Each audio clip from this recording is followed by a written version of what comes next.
పెట్టా వెనక పెట్టా దాని పోతా ఉన్నావా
నూటికి 100 మంది దళితులు గిరిజనులుగా ఉండేటటువంటి కార్మికుల మీద ఈ కూటమి ప్రభుత్వం కడుపు కొట్టేటటువంటి వ్యవహారం చేయొద్దని చెప్పి మేము సిఐటిగా చెప్తూ ఉన్నాం.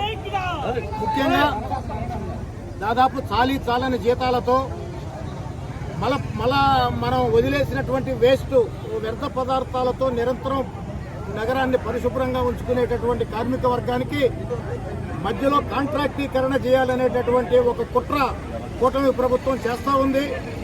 మన నెల్లూరు జిల్లాలో మనకు కాంట్రాక్టర్ అనేవాడు లేడు. ఇప్పటి వరకు డైరెక్ట్గా ప్రభుత్వం తను ఇవ్వదలుచుకున్న 10 రూపాయల జీతం నేరుగా వాళ్ళ అకౌంట్లలోనే వేసేటటువంటి ఒక మంచి పద్ధతి రాష్ట్రంలో మన నెల్లూరులోనే ఉంది. దానికి ఆ యొక్క పద్ధతిని ఆపి ఇంకొక తోడి పెళ్లి కొడుకుని ఒక కాంట్రాక్టర్ని తీసుకొని వచ్చి పెట్టడం అనేది దుర్మార్గం అని చెప్పి మేము భావిస్తూ ఉన్నాం. ఈ కాంట్రాక్టర్ ఉన్న దానివల్ల ఏ కాంట్రాక్టర్ కూడా లాభం లేకుండా పని చేయడు. అందుకని తోడి పెళ్లి కొడుకులు లేకుండా నారాయణ గారు వస్తే ఇదే సమస్య. ఆయనకేందంటే ఈ పారిశుద్ధ్య కార్మికులు పేదవాళ్ళు తప్ప ఇంకొకరు ఎవరు కనపడరు. కాబట్టి నారాయణ గారు ఆయన చదువుకున్న మేధావి. కాబట్టి వాళ్ళ కడుపులు కొట్టొద్దు. గతంలో ఈ పరిస్థితి చేసే మీరు ఇంటికి వెళ్ళారు. అందువల్ల వీళ్ళ జోలికి రావద్దు. కాబట్టి ఏవైతే ప్రభుత్వం నిర్ణయించిందో జీతం నేరుగా వీళ్ళ అకౌంట్లలో వేయండి. మధ్యలో కాంట్రాక్టర్ అతను వద్దు. అట్టగానే మీరు కానీ పెట్టే పని అయితే మేము ఈ యొక్క ఉద్యమాన్ని రాష్ట్ర వ్యాప్త ఉద్యమంగా మేము చేస్తాము. ఇప్పుడు పరిష్కారం చేయకుండా నాయకులను అరెస్ట్ చేసినంత మాత్రం ఏమవుద్ది? ఈ అరెస్టులు మాకు చిన్నప్పటి నుంచి అలవాటే. కాబట్టి మీరు ఉద్యమాన్ని నొక్కబాకండి. న్యాయమైన సమస్యల పరిష్కారం చేయమని చెప్పి ఈ సందర్భంగా సిఐటిగా మేము డిమాండ్ చేస్తా ఉన్నాం. రాష్ట్ర వ్యాప్తంగా జరుగుతున్నటువంటి సమ్మె నిన్నటితో విరమణ చేసుకోవడం జరిగింది తాత్కాలికంగా. అదేవిధంగా నెల్లూరు నగరంలో 9వ వార్డులో ప్రైవేటు టెండర్లని రద్దు చేయాలని చెప్పి మున్సిపల్ కార్మికులందరూ కూడా 6 రోజుల నుంచి తీవ్రమైనటువంటి ఆవేదనతో ఈరోజు కార్మికులందరూ కూడా ఉన్నారు. మున్సిపల్ శాఖ మంత్రిని మేము ఒకటే కోరుతా ఉన్నాం, నువ్వు రెండో దఫా మంత్రిగా వచ్చిన తర్వాత నువ్వు ఎప్పుడైతే మళ్ళీ మంత్రిగా ప్రమాణ స్వీకారం చేసావో కార్మికులకు ఆందోళన మొదలైపోయింది. ఎందుకంటే వ్యాపారస్తులు, పెట్టుబడులు, అదేవిధంగా పెట్టుబడిదారులకి వ్యాపారాలు డబ్బులు పెంచే విధానం నీకు బాగుంటుంది.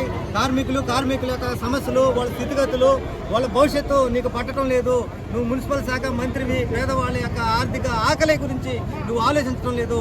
కాబట్టి టెండర్ల విధానాన్ని వెంటనే రద్దు చేయాలని చెప్పి నెల్లూరు నగరంలో ఉన్నటువంటి 54 వార్డులో ఉన్నటువంటి కార్మికులందరూ కూడా ఆవేశంతో ఉన్నారు. ఇప్పటికైనా సరే మంత్రివర్యులు నోటుకుండా కానీ, కమిషనర్ నోటుకుండా కానీ 9వ వార్డులో వేసినటువంటి ఆ టెండర్ విధానాన్ని రద్దు చేస్తాము, మీరు వెంటనే విధుల్లోకి పోమని చెప్పి మీ నోటుకుండా చెప్తే వెంటనే ఈ సమ్మెని విరమించుకొని విధుల్లోకి పోయేదానికి అవకాశం ఉందని చెప్పి ఈ సందర్భంగా మేము హెచ్చరిస్తా ఉన్నాం.